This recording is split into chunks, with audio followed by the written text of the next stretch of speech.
Tu peux ne pas donner ton fils. Tu peux ne pas donner ton offrande. Tu peux ne pas donner ta dîme. Mais j'ai dit à quelqu'un, si tu ne peux le faire, c'est que tu es désobéissant. Ce sont des incidents spirituels que tu es en train de poser, malheureusement pour toi. Malheureusement pour toi, tu vivras une vie qui n'est pas celle de tous les enfants de Dieu. Salutations à vous tous qui nous suivez en ce moment. Vous qui êtes devant vos petits écrans, pourquoi pas sur vos téléphones qui nous suivez en direct. C'est, n'est-ce pas, une opportunité aujourd'hui de nous retrouver encore pour notre émission. Je médite. Je sais que vous aimez tant cette émission et moi aussi je l'aime. C'est pour dire certainement que le temps nous est donné pour que nous puissions parler de la part du Seigneur. Et avant toute chose, nous voulons rendre gloire à celui à qui l'honneur, puissance et force sont dus. Prions. Notre Père, le Dieu de toute gloire, merci encore de cette opportunité, ô Dieu, que tu nous donnes. Quel privilège de nous retrouver, Seigneur, devant ta face, devant ton trône. Laisse que ce temps puisse être pour nous profitable. Parle-moi, Seigneur, parle à mon frère, parle à ma soeur, parle à tous celui, mon Dieu, moi, qui pourra te suivre par ta parole. Il n'a pas mieux que toi, Seigneur, car tout a été créé par la parole. Merci, ô Dieu, encore une fois de plus pour ce temps. Instruis-nous, parlez-nous, aide-nous, Seigneur éternel, notre Dieu, afin que nous puissions, mon Dieu, mon roi, méditer à ta parole. C'est au nom de Jésus, notre Seigneur et Sauveur. À la gloire de toi, notre Père, ainsi t'avons-nous prié, te disons Amen. Encore une fois de plus, voilà, privilège, n'est-ce pas? Je disais qu'on allait toujours se retrouver. Et j'ai dit merci encore au Seigneur pour ce moment précieux. Merci encore pour cette atmosphère si glorieuse où nous devons nous retrouver, vous et moi, devant la parole du Seigneur. Et pour ne pas aller trop loin, nous voudrons, n'est-ce pas, faire notre petite lecture sur le passage toujours dans le livre d'Hébreux. Cette fois-là, nous sommes dans le chapitre 5, à partir du verset 5 et jusqu'au verset 10. Nous allons lire la parole du Seigneur. Verset 5. Et Christ ne s'est pas non plus attribué la gloire de devenir souverain sacrificateur, mais il la tient de celui qui lui a dit, « Tu es mon fils, je t'ai engendré aujourd'hui. »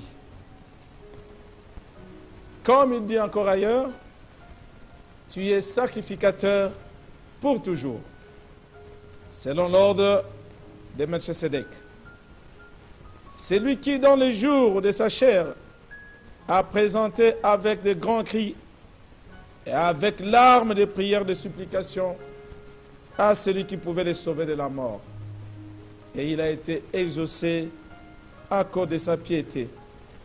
Il a appris, bien qu'il soit fils, l'obéissance par les choses qu'il a souffertes. Après avoir été élevé à la perfection, il est devenu pour tous ceux qui lui obéissent l'auteur d'un salut éternel. Dieu l'ayant déclaré souverain, sacrificateur, selon l'ordre de Melchisedec. Oh, gloire au Seigneur. Quelle parole merveilleuse et puissante. Nous allons, en lisant cette parole bien-aimée, trouver encore une fois de plus quelques portions de versets qui nous ont le plus touchés, moi particulièrement, en lisant à partir du verset 7, la dernière partie, ou la dernière phrase. Il a appris, bien qu'il soit fils, l'obéissance par les choses qu'il a souffertes. Après avoir été élevé à la perfection, il est devenu, pour tous ceux qui lui obéissent, l'auteur d'un salut éternel. Bien-aimés, on ne parle pas d'un quelconque personnage, d'une personne inconnue, mais plutôt de notre Seigneur et Sauveur Jésus-Christ.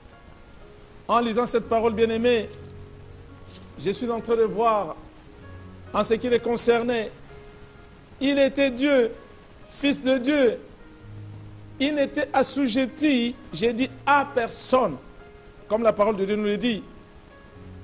Mais ce que je vois, obéir, c'est comme si obéir, je voulais dire, pour lui était une chose certainement nouvelle. Mais on nous dit quand même qu'il a appris, bien qu'il soit fils, l'obéissance par les choses qu'il a souffertes. Le Seigneur a souffert de la mort, il a souffert de blessures, il a souffert de flagellations. Tout cela, bien-aimé, c'est pour une cause noble, pour toi et moi, pour qu'enfin nous puissions être sauvés. Et je voudrais dire à quelqu'un, peut-être tu ne le sais pas encore, c'est qu'il est un exemple qui s'impose désormais à ceux qui lui obéissent. Au bout de toutes ces choses, à la fin de ça, nous avons la vie éternelle. Et j'en appelle aux frères et sœurs. Le temps me manquerait certainement d'aller en détail. Mais toi qui n'as pas encore compris, en ce qui nous concerne, nous devons apprendre l'obéissance. Pour quelle raison? Parce que nous sommes de nature désobéissants. Ça, c'est Dieu. Comme vous le savez, le cœur de l'homme est tortué. Il n'obéit jamais. Mais nous sommes en train de voir aujourd'hui que le Seigneur lui-même, qui est un modèle vivant, a commencé par obéir. Non pas parce qu'il était pécheur, parce que nous étions désobéissants de notre nature, mais lui, il l'a fait certainement pour un motif différent des nôtres. C'est juste pour que toi et moi nous puissions te sauver. Mais nous ne devons pas contre apprendre, bien-aimés, l'obéissance à l'école de notre Seigneur Jésus-Christ.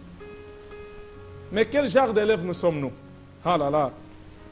Ne méritons pas, nous, les remarques ou plutôt les reproches qui nous sont faites pour nous appeler des paresseux obéissants, des paresseux, des désobéissants.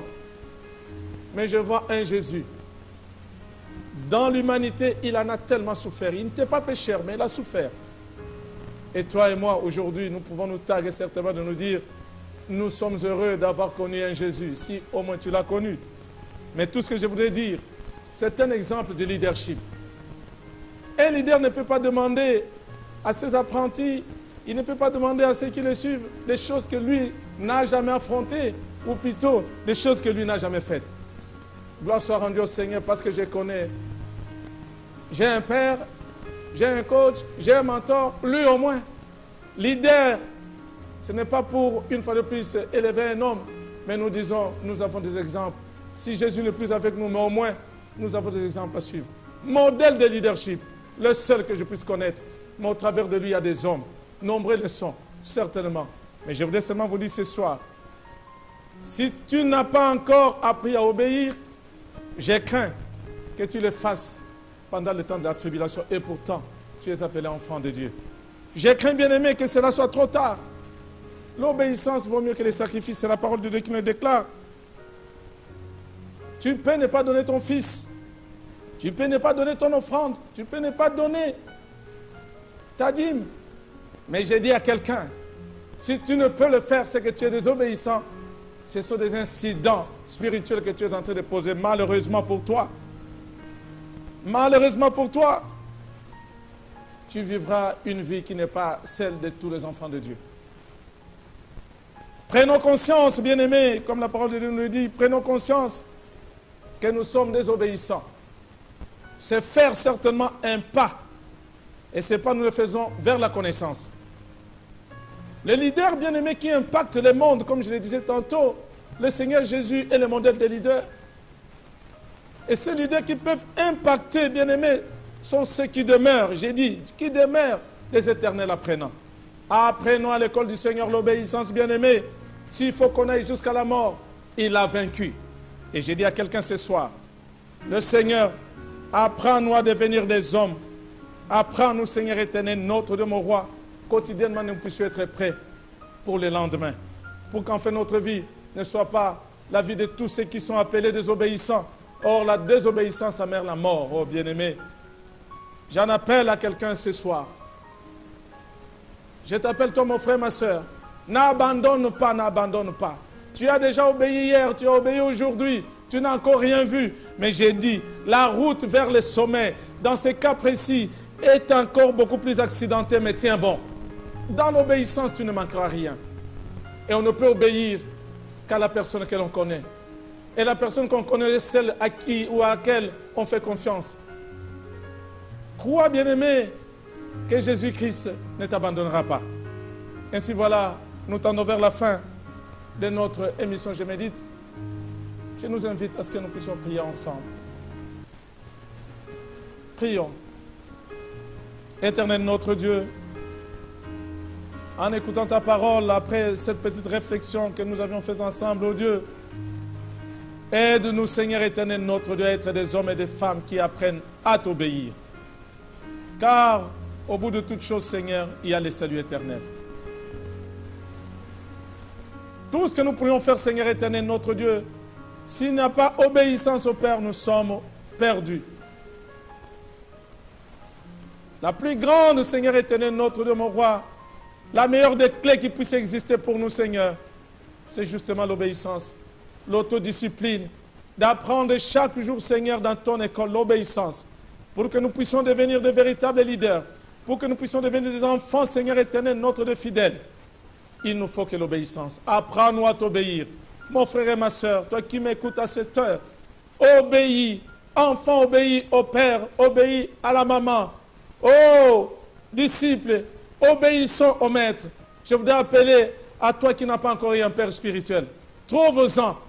Trouve un mentor. Obéis-le. Obéis-le, mon Dieu, mon roi, oh Père. Obéis, je te dis. L'obéissance t'amènerait à l'élévation. L'obéissance t'amènerait certainement au bonheur. Mais sans obéissance, c'est la catastrophe. J'en appelle à toutes les âmes bien-nées. La sagesse ne peut nous venir que de l'obéissance. Sois sage, bien-aimé. Sois sage, bien-aimé. Car l'obéissance nous amène à la bénédiction. L'obéissance nous amène à la voix du Seigneur. L'obéissance nous amène au salut. Qu'à cela ne tienne pour ceux qui n'ont pas encore compris. Et j'en appelle maintenant au Saint-Esprit de toucher le cœur d'un frère ou d'une sœur, de te ramener sur le chemin de la vie, de te ramener sur le chemin de l'obéissance. Sache qu'au bout de tout cela, tu auras la vie éternelle. À celui qui a entendu cette parole, n'endurcis pas ton cœur. Viens, devant le trône de grâce du Seigneur. Obéis à cette voix qui t'appelle, qui te dit qu'il n'est pas encore trop tard pour qu'enfin Jésus-Christ puisse être ton Seigneur. Obéis seulement. Abandonne tout et suis-le. C'est au nom de Jésus, Père. Ainsi t'avons-nous prié, nous te disons Amen. Voilà, bien-aimés, nous venons de terminer ce temps de méditation pour ce petit temps que Dieu a permis en fait que nous puissions demeurer ensemble. Que Dieu nous aide. Je voudrais qu'enfin, pour que vous puissiez faire des retours, suivez-nous sur Maranatha Télévision, pourquoi pas sur notre chaîne Orao Télécom, canal 142, notre télévision, et sur YouTube ou Maranatha Télévision, mais aussi sur Radio Maranatha, sur www.maranathatv.fr, certainement, sans oublier Facebook, mais aussi Instagram. Que Dieu nous bénisse. À bientôt. Dieu nous fera encore grâce. Soyez bénis.